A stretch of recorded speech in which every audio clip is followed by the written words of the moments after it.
In the previous video, we have seen that our motivational problems with taking sustainable action in the form of burdens while acting can be taken away by accepting some burdens before acting. Implementing the institutional policies seen as burdens before acting facilitates people in overcoming the motivational challenges while acting so as to meet the plastics challenge.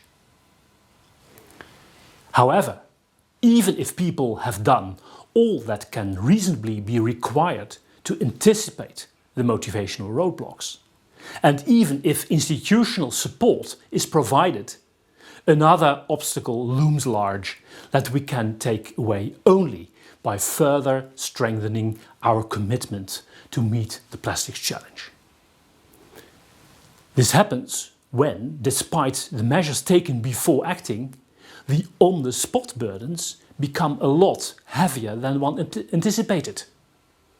The obstacle I have in mind in the context of meeting the plastics challenge is severe action or stalemate.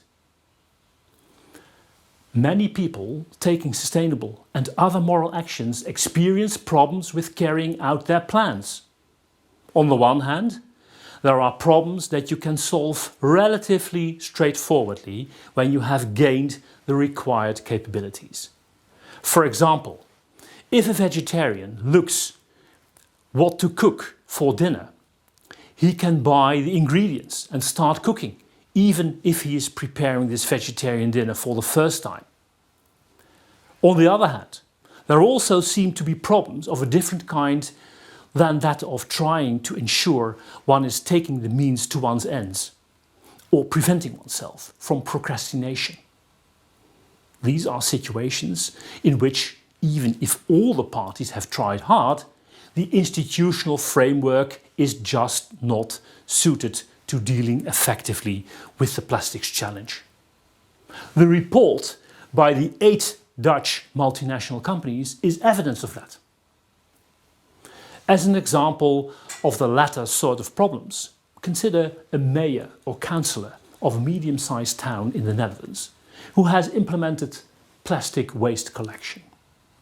Shortly thereafter, she finds out that in her region a new waste-to-energy plant will be built, leading to incineration becoming a lot cheaper than collecting, separating, sorting and recycling plastic. In such situations, the councillor requires a strategic or political capability to resolve situations of stalemate. A more or less whatever it takes attitude seems to be required. In order to reach a new equilibrium in the relationships with their stakeholders, these people will need to show a commitment to proceed with implementing sustainable policies, which may be stronger than the commitment we have seen to be required for sustainable action generally. Committing oneself to take action involves answering questions such as: do I want to take this action? How will engaging in this action change my life? Knowing the simple fact that I alone can initiate my actions. Am I prepared to do what is required of me in order to act efficaciously? However, in situations in which actions must be taken that require strategic or political capabilities, it seems that one's commitment needs to be strong enough so as to face a further question. Am I prepared to take moral responsibility for the changes in the institutional setup that are required to reach the new equilibrium in relationship with stakeholders? Will I take moral responsibility for the consequences this might have for other people, even though my action will primarily benefit people who will live in the distant future? That is, one makes a particular meta decision to overcome the motivational problems that one will come across on the spot when acting on the plastics challenge. As to the content of this commitment, I argue that making the meta decision as a second-order commitment to take sustainable action may enable people to overcome the heavy, on-the-spot motivational challenges. The strategic or political capability that comes to expression in agency situations that are hampered by severe action or stalemate can be equated with making a second-order commitment to take sustainable action. Let me clarify this second-order commitment as follows.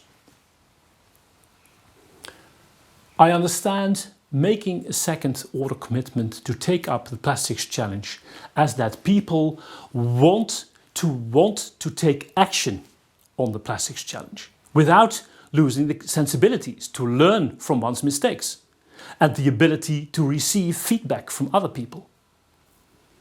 Such second-order commitment goes further than one specific action. It determines people's will. The second-order commitment ensures that one does everything that is required to make sure that one does not stop wanting to meet the plastics challenge, and thus, even in the case of stalemate, will not give up on one's commitment. With these videos, I have tried to show that philosophy has a contribution to make when it comes to realizing a circular economy. It helps in three ways. Philosophy gives us a view why we ought to make the circular economy happen. Second, it helps us understanding our motivational failures.